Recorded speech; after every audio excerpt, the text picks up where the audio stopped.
హైదరాబాదే బ్రేక్ చేసింది. ఇప్పుడు మన రికార్డుని మళ్ళీ మనమే బ్రేక్ చేసుకున్నాం అనమాట. ఎకరం 177 కోట్లు.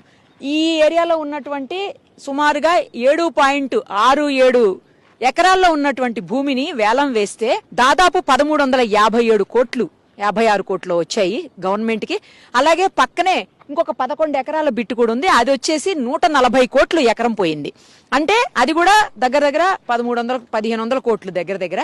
సో ఇది అది కలుపుకుంటే మొత్తంగా 3100 కోట్లు, అంటే గవర్నమెంట్ రిజిస్ట్రేషన్ వాల్యూ కూడా చూసుకుంటే మొత్తం కలిపి 3100 కోట్లకి నిన్న ప్రభుత్వానికి లాభం వచ్చినటువంటి పరిస్థితి.